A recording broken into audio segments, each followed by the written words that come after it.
America ने भारत की 10 साल की मेहनत के ऊपर जो पानी फेर दिया है उसके ऊपर भारत की सरकार ने क्या बयान दिया है, यानी कि भारत ने क्या बोला है। रशिया ने भारत और इंडियन एयरफोर्स के टेस्ट पायलट्स के लिए कौन सा इन्विटेशन ऑफर एक्सटेंड किया है। इनोवेशन, रिसर्च एंड डेवलपमेंट के मामले में भारत को क्या रैंक मिला है और बाकी देशों के कंपैरिजन में भारत कितना पीछे रह गया है। इसके साथ ही तालिबान रेजिम ने अब कौन सा अजीबोगरीब फैसला किया है एंड इसके अलावा भी काफी सारी इंपॉर्टेंट अपडेट्स आ रही हैं जो आपको टेलीविजन न्यूज चैनल्स के ऊपर बिल्कुल देखने को नहीं मिलेंगे, इसलिए वीडियो को एंड तक देखिएगा।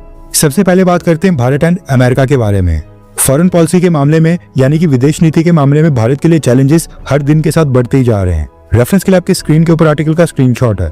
न्यूज निकल कर आ रही है कि यूनाइटेड स्टेट्स ऑफ अमेरिका ने जो भारत को ईरान के चाबार पोर्ट के ऊपर सैंक्शन वेवर दिया था उसको 29 सितंबर से रिमूव करने का फैसला कर लिया गया है। ईरान के चाबार पोर्ट में भारत ने बिलियन ऑफ डॉलर्स की इन्वेस्टमेंट की है और न सिर्फ ईरान बल्कि अफगानिस्तान एंड उसके साथ साथ यूरेशियन रीजन और सेंट्रल एशियन कंट्रीज के साथ ट्रेड करने के लिए भारत इसी चाबार पोर्ट का इस्तेमाल कर रहा था।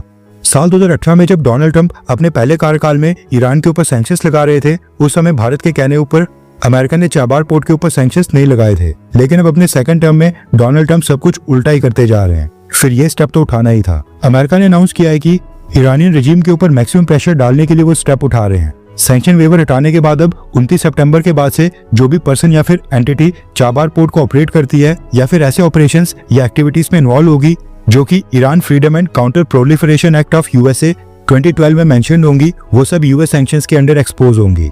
यूएस स्टेट डिपार्टमेंट ने अपनी स्टेटमेंट में कहा है कि चाबार पोर्ट के ऊपर एक्शन लेना ईरानियन रेजिम और उसकी मिलिट्री एक्टिविटीज के फाइनेंशियल नेटवर्क के ऊपर क्रैकडाउन के लिए काफी इंपॉर्टेंट हो गया था। अब सवाल ये खड़ा होता है कि भारत को इससे क्या नुकसान हो सकता है। सबसे पहले तो भारत ईरान के इस चाबार पोर्ट के ऊपर टर्मिनल को आज से 10 साल पहले साल 2016 से ही डेवलप कर रहा था और ये पोर्ट भारत के स्ट्रेटेजिक और बिजनेस इंटरेस्ट के लिए इतना इंपॉर्टेंट हो गया था कि पिछले साल 13 मई 2024 को भारत ने ईरान के साथ इसी पोर्ट को लेकर एक लॉन्ग टर्म पोर्ट एग्रीमेंट भी साइन किया था, जिसके तहत ईरान की पोर्ट एंड मैरीटाइम ऑर्गेनाइजेशन और भारत की इंडियन पोर्ट ग्लोबल लिमिटेड अगले 10 साल के लिए इसी चाबार पोर्ट के ऑपरेशंस को हैंडल करने वाली थी। इस एग्रीमेंट के तहत अगले 10 साल के लिए इंडियन पोर्ट ग्लोबल लिमिटेड ने चाबार पोर्ट की डेवलपमेंट के लिए $120 मिलियन की इन्वेस्टमेंट कमिटमेंट की थी और चाबार पोर्ट के अराउंड इंफ्रास्ट्रक्चर को डेवलप करने के लिए अलग से $250 मिलियन का क्रेडिट भी प्रॉमिस किया था। कहने का मतलब है कि सेंट्रल एशिया, यूरेशियन रीजन और अफगानिस्तान तक पहुंचने के लिए भारत चाबार पोर्ट के ऊपर अगले 10 सालों के लिए बहुत ही बड़ी बैट खेल रहा था, जिसको अमेरिका ने बीच में ही फेल कर दिया है। अमेरिका अभी तक भारत की कंपल्जन और हमारी मजबूरियों को समझ रहा था, इसलिए उसने चाबार पोर्ट को सैंक्शन से बाहर रखा था। लेकिन डोनाल्ड ट्रंप अपने सेकंड टर्म में सब कुछ उल्टा करते दिखाई दे रहे हैं।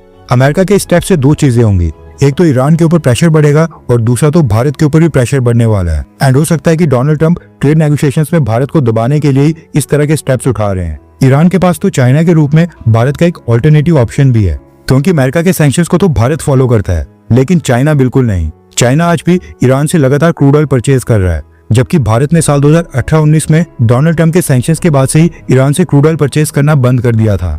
इसलिए ईरान से ज्यादा बड़ा सेटबैक ये भारत के लिए माना जा रहा है। अमेरिका के चाबार पोर्ट के सैंक्शंस के ऊपर भारत के विदेश मंत्रालय ने भी अभी कुछ ही घंटे पहले एक स्टेटमेंट रिलीज की है, जिसमें भारत के स्पोक्सपर्सन रणधीर जायसवाल सर ने कहा है कि हमने अमेरिका की प्रेस स्टेटमेंट देखी है जिसमें चाबार पोर्ट के सैंक्शन वेवर को रिवोक करने के बारे में कहा गया है। अभी हम ये आंकलन कर रहे हैं कि अमेरिका के इस फैसले से भारत के लिए क्या इम्प्लीकेशंस हो सकती हैं, यानी भारत पर इसका क्या प्रभाव पड़ेगा उसका हम आंकलन कर ही रहे हैं। यानी अगेन एक बैलेंस स्टेटमेंट। डोनाल्ड ट्रंप के स्टेप्स भारत के हितों को अब सीरियस डैमेज करने लगे हैं और बार बार भारत के लिए बैड न्यूज आ रही है। इसके साथ ही एक और अमेरिका रिलेटेड न्यूज निकल कर आ रही है कि अमेरिका ने भारत की एक फार्मा कंपनी के ऊपर एक्शन लेते हुए बिजनेस ऑफिशियल्स के वीजा को रिवोक कर दिया है एंड आरोप लगाया है कि रिवोक्ड वसुधा फार्मा केमिकल लिमिटेड नाम की भारतीय कंपनी अमेरिका में फेंटानिल ड्रग की ट्रैफिकिंग में इन्वॉल्व थी। कंपनी के ऊपर आरोप है कि ये इंडियन फार्मा कंपनी एक ऐसे केमिकल की 4 मीट्रिक टन की कंसाइनमेंट को अमेरिका और मैक्सिको भेज रही थी, जिसका इस्तेमाल फेंटानिल ड्रग बनाने के लिए किया जा रहा था। इसलिए कंपनी के chief global business officer, marketing director और मार्केटिंग रिप्रेजेंटेटिव्स को इन सब के यूएस वीजा को रिवोक कर दिया गया है और आगे से इनको अमेरिका के अंदर एंट्री नहीं मिलेगी। यूएस एम्बेसी ने यह भी बोला है कि गवर्नमेंट ऑफ इंडिया ने इस पूरे प्रोसेस में अमेरिका के साथ कोऑपरेट किया है, जिसके लिए भारत के लिए वो ग्रेटफुल है, यानी कि भारत के आभारी हैं। नेक्स्ट अपडेट आ रही है भारत के सबसे अमीर व्यक्तियों को लेकर। रेफरेंस के लिए आपकी स्क्रीन के ऊपर ये लिस्ट आ रही है। इस लिस्ट में भारत की टॉप 15 सिटीज हैं जहां पर सबसे ज्यादा मिलियनर्स रहते हैं, यानी कि सबसे ज्यादा करोड़पति जिस शहर में रहते हैं वो सब इस लिस्ट में शामिल हैं। टॉप 3 है मुंबई, न्यू दिल्ली और तीसरे के ऊपर है बेंगलुरु। और बाकी आप वीडियो को पॉज करके देख सकते हैं कि टॉप 15 सिटी के अंदर कौन कौन सी सिटीज आ रही हैं और क्या आपकी सिटी इस लिस्ट में शामिल है या फिर नहीं। आंकड़ों के मुताबिक मुंबई के अंदर 1,42,000 से भी ज्यादा मिलियनर्स लोग रह रहे हैं। नेक्स्ट अपडेट आ रही है यूनाइटेड नेशन सिक्योरिटी काउंसिल से। दरअसल पाकिस्तान और चाइना ने मिलकर यूनाइटेड नेशन सिक्योरिटी काउंसिल में एक रेजोल्यूशन लाया था जिसमें बलूचिस्तान लिबरेशन आर्मी और इसकी suicide wing the Majeed Brigade को 1267 अलकायदा सैंक्शंस कमेटी के अंडर टेररिस्ट एंटिटी घोषित किया जाना था। लेकिन अमेरिका, यूके यानी कि ब्रिटेन और फ्रांस, इन तीनों ही देशों ने पाकिस्तान और चाइना का ये प्रपोजल रिजेक्ट कर दिया और इसको ब्लॉक कर दिया और कहा कि इस बात के सफिशिएंट एविडेंस नहीं है कि बलूचिस्तान लिबरेशन आर्मी और इसकी suicide wing the Majeed Brigade के अलकायदा या फिर इस्लामिक स्टेट के साथ लिंक्स हैं, इसलिए रेजोल्यूशन ब्लॉक किया जाता है। नेक्स्ट अपडेट आ रही है भारत और मालदीव्स को लेकर। रेफरेंस के लिए आपकी स्क्रीन के ऊपर आर्टिकल का स्क्रीनशॉट है। दरअसल न्यूज निकल कर आ रही है कि इमरजेंसी सपोर्ट एक्सटेंड करते हुए भारत की सरकार ने अगेन मालदीव्स गवर्नमेंट के $50 मिलियन के डेप्ट को अगेन 1 साल के लिए एक्सटेंड कर दिया है, वो भी इंटरेस्ट फ्री। अभी कुछ महीने पहले भी भारत की सरकार ने $100 मिलियन के रीपेमेंट को भी 1 साल के लिए एक्सटेंड किया था और ये वाले $50 मिलियन $200 मिलियन के बजट सपोर्ट का हिस्सा है जो भारत ने साल 2019 में मालदीव्स की गवर्नमेंट को एक्सटेंड किया था। कहने का मतलब है कि मालदीव्स की गवर्नमेंट को कई सारी रीपेमेंट्स भारत को करनी है, लेकिन एंड मोमेंट के ऊपर मालदीव्स की गवर्नमेंट डेडलाइन को 1 साल के लिए एक्सटेंड करने की रिक्वेस्ट कर देती है, जिसको भारत की सरकार इंटरेस्ट फ्री एक्सटेंड भी कर देती है और इस बार भी वही हुआ है। नेक्स्ट अपडेट आ रही है भारत और रशिया को लेकर। रेफरेंस के लिए आपकी स्क्रीन के ऊपर आर्टिकल का स्क्रीनशॉट है। दरअसल न्यूज निकल कर आ रही है कि रशिया ने इंडियन एयरफोर्स के पायलट्स को रशिया में इन्वाइट किया है और इस चीज के लिए रशिया काफी एक्साइटेड दिख रहा है। रशिया पिछले काफी सालों से भारत को अपने Sukhoi Su-57 stealth fighter jets offer कर रहा है एंड इस बार रशिया ने भारत को ऑफर किया है कि वो इंडियन एयरफोर्स के टेस्ट पायलट्स को Sukhoi Su-57 stealth fighter jet की टेस्टिंग के लिए रशिया में इन्विटेशन भेजता है, यानी कि भारत के टेस्ट पायलट्स रशिया में जाएं और वहां पर Sukhoi Su-57 stealth fighter jet को खुद ही फ्लाई करके टेस्टिंग करें। ये ऑफर दिया रशिया ने। अब ये देखना भी इंटरेस्टिंग होगा कि क्या भारत अपने टेस्ट पायलट्स को रशिया भेजता है या फिर नहीं। रिसेंटली न्यूज आई थी कि भारत फ्रांस से 114 राफेल फाइटर जेट्स परचेज करके इस डील को जल्दी फाइनलाइज करने वाला है। Stealth fighter jet Donald Trump ने भी भारत को ऑफर किया था अपना 5th generation F-35 stealth fighter jet. ऐसे में सवाल अब ये खड़ा होता है कि भारत एट द एंड कौन सा फाइटर जेट परचेज करेगा। आपको क्या लगता है कि हमें कौन सा फाइटर जेट परचेज करना चाहिए, फ्रांस से राफेल फाइटर जेट, रशिया से सुखोई Su-57 या फिर अमेरिका से F-35 स्टेल्थ फाइटर जेट? नीचे कमेंट करके अपनी राय जरूर बताएं। नेक्स्ट अपडेट आ रही है अफगानिस्तान से। अफगानिस्तान में तालिबान रजीम ने एक अजीबोगरीब फैसला लिया है। तालिबान रजीम पिछले कुछ महीनों से अफगानिस्तान की हायर एजुकेशन के सब्जेक्ट्स का रिव्यू कर रहा था ताकि अफगानिस्तान में हायर एजुकेशन यानी कि जो कॉलेज और यूनिवर्सिटी के सब्जेक्ट्स और सिलेबस है उसको इस्लाम के अकॉर्डिंग बनाया जाए एंड इसके लिए कई सारी बुक्स का रिव्यू किया जा रहा था। अब ये रिव्यू कंप्लीट हो गया है एंड इस रिव्यू के बाद तालिबान रजीम ने अफगानिस्तान की हायर एजुकेशन से सबसे पहले तो ह्यूमन राइट्स, सेक्सुअल हरासमेंट और वुमेन्स की स्टडी से रिलेटेड कोर्सेज को एंड कर दिया है।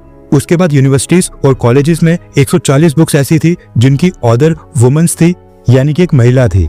एक महिला ने उन बुक्स को लिखा था।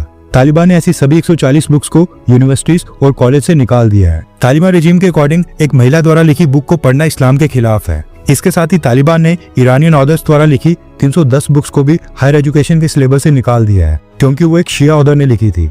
तालिबान रजीम ने यूनिवर्सिटीज और कॉलेजेस के लिए 679 बुक्स की लिस्ट जारी की है जिनको अब अफगानिस्तान के कॉलेज और यूनिवर्सिटीज के अंदर बिल्कुल पढ़ाया नहीं जा सकता है। तालिबान रजीम के अकॉर्डिंग ये सारी बुक्स इस्लामिक लॉ के साथ कंपैटिबल नहीं है और शरिया कानून के सिद्धांतों के खिलाफ है। इसके साथ ही यूनिवर्सिटीज को 18 कोर्सेज को खत्म करके ड्रॉप करने के लिए कहा गया है और 201 कोर्सेज का रिव्यू अभी भी जारी है। नेक्स्ट अपडेट आ रही है ग्लोबल इनोवेशन रैंकिंग के बारे में। दरअसल यूनाइटेड नेशंस द्वारा approved World Intellectual Property Organization हर साल ग्लोबल इनोवेशन इंडेक्स जारी करती है और इस इंडेक्स में सभी कंट्रीज को इनोवेशन के लिए स्कोर देकर रैंकिंग्स दी जाती हैं, जिससे पता चलता है कि कौन सी कंट्री R&D, रिसर्च, टेक्नोलॉजी और नए आइडियाज को डेवलप करने और उन्हें प्रैक्टिकल लेवल के ऊपर अप्लाई करने में सबसे ज्यादा स्ट्रॉन्ग है। इस साल की ग्लोबल इनोवेशन इंडेक्स 2025 की रिपोर्ट आ गई है एंड इस साल भारत को रैंक मिला 38th। पिछले साल भारत का रैंक था 39th और उसके पिछले साल 40th। देखा जाए तो रिसर्च एंड डेवलपमेंट, इनोवेशन और टेक्नोलॉजी की प्रैक्टिकलिटी में भारत अभी भी काफी स्लो है। बाकी कंट्रीज के साथ कंपेयर करें तो पाकिस्तान का रैंक है 99, चाइना का रैंक है 10th यानी कि 10वां, इजराइल का रैंक है 14th, अमेरिका का रैंक है 3rd, ब्रिटेन का रैंक है 6th।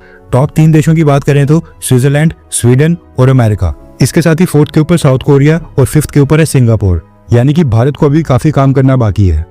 हर 24 घंटे के अंदर जियोपॉलिटिक्स में बड़े फेरबदलाव और उलटफेर हो रहे हैं और भारत के लिए नए चैलेंजेस आ रहे हैं। कोई देश अपने फैसले से पलट रहा है तो कोई देश ब्लैकमेलिंग के ऊपर उतर आया है। सभी देश एक दूसरे को नीचे लगाने की कोशिश कर रहे हैं। इन सब के बीच हमारा भारत किसी भी देश से पीछे न रह जाए, इसके लिए मोदी सरकार लगातार कोशिशें कर रही है। एंड भारत की foreign policy, defence news, economy और ग्लोबल अफेयर्स का सही एनालिसिस हमारे चैनल इंडियन अफेयर्स का मिशन है, और ये मिशन आपके सपोर्ट के बिना अधूरा है। इंडियन अफेयर्स हिंदी के ऊपर हम सभी फैक्ट्स और डेटा बिल्कुल सरल भाषा में एनालाइज करते हैं, बिना किसी एजेंडा के। अगर आप चाहते हैं कि इंडियन अफेयर्स का सही और ऑथेंटिक एनालिसिस आप तक लगातार पहुंचे, तो इस वीडियो को लाइक करें और हमारे चैनल इंडियन अफेयर्स को सब्सक्राइब करके बेल नोटिफिकेशन ऑन करना मत भूलिए। आपका एक लाइक हमारे चैनल को ग्रो करने में काफी मदद करेगा, और एक सब्सक्राइब ये सुनिश्चित करेगा कि आप किसी भी इंपॉर्टेंट अपडेट को मिस ना करें। अगर आपने हमारे चैनल को पहले से सब्सक्राइब किया है तो दिल से धन्यवाद। जय हिंद, वंदे मातरम।